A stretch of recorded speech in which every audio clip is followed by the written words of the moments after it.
आज बात करूंगी मिथुन राशि की, यानी कि Gemini, the air sign with a sharp mind. आपका गवर्निंग प्लैनेट मरकरी होता है, बुद्धि का, इंटेलिजेंस का प्लैनेट। आप हवा की तरह फ्री फ्लोइंग होते हैं और दिमाग से ट्रूली अनमैच्ड होते हैं। कम्युनिकेशन और इंटेलिजेंस के मास्टर होते हैं, किंग होते हैं।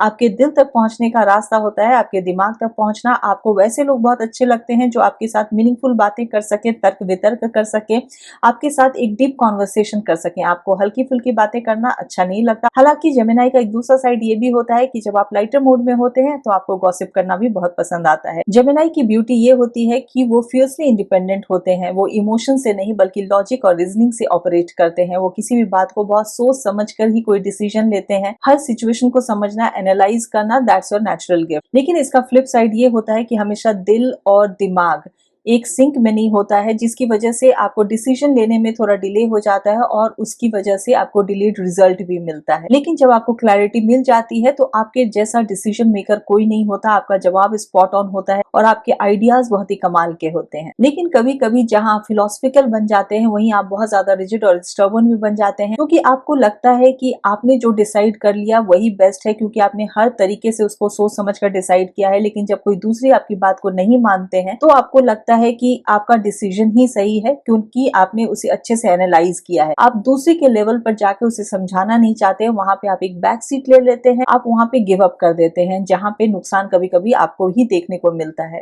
लेकिन ऐसा नहीं है कि जेमिनाई दूसरों को समझना नहीं चाहते, बल्कि उनका ये इमोशनल डिफेंस मैकेनिज्म होता है। वो अपने इमोशंस को जल्दी नहीं दिखाते हैं, वो बहुत ज्यादा प्रैक्टिकल होते हैं, तो इसीलिए वो कभी कभी अपना बैक सीट ले लेते हैं। बस उनका तरीका थोड़ा सा लॉजिकल होता है और डिटैच्ड होता है। तो इसीलिए मैं आपको दे रही हूँ कुछ बहुत ही सिंपल से टिप्स, जिसे कि फॉलो करके आप अपनी पर्सनालिटी के जो भी नेगेटिव एस्पेक्ट हैं उसको ओवरकम कर सकते हैं। सबसे पहला पॉइंट ये है कि आप किसी भी बात को ओवर थिंक नहीं करें, ओवर एनालाइज नहीं करें। कभी कभी अपने इंट्यूशन को भी स्पेस दें। हमेशा जरूरी नहीं है कि आप लॉजिकल हो, कभी कभी अपने दिल की भी बात सुने और दिल से भी काम लें। नेक्स्ट टिप आपके लिए है कि अपने ओपिनियंस को फ्लेक्सिबल बनाइए। हमेशा आप जैसा सोचते हैं दुनिया को भी वैसा ही सोचना चाहिए, ये जरूरी नहीं है और इसकी कोई जरूरत भी नहीं है। तो इसलिए अपने आप को मॉडिफाई करने के लिए अपने आप को थोड़ा सा ओपन अप कीजिए और थोड़े से फ्लेक्सिबल बनिए। नेक्स्ट टिप है, आपकी जो कम्युनिकेशन है वो आपकी स्ट्रेंथ है। Use it to build bridges not walls. आप अपने कम्युनिकेशन का सहारा लीजिए हमेशा ग्रोथ की तरफ जाने के लिए, ना कि अपने आप को लिमिट करने के लिए। अपनी कम्युनिकेशन से कभी भी दूसरों को ऐसा हर्ट मत कीजिए, अपने आप को डिटैच मत कीजिए दूसरों से, जहां की आप अपने आप को कन्फाइंड कर लेते हैं और आपका वहां पे कोई बेनिफिट नहीं होता। हमेशा कम्युनिकेशन को अपने लिए प्रॉफिटेबल और यूजफुल बनाइए। आई होप कि आपको ये टिप्स अच्छे लगे होंगे। यदि आप जेमिनाई हैं तो नीचे कमेंट बॉक्स में लिखकर जरूर बताइएगा, और यदि किसी जेमिनाई फ्रेंड को जानते हैं तो उन्हें टैग जरूर कीजिएगा।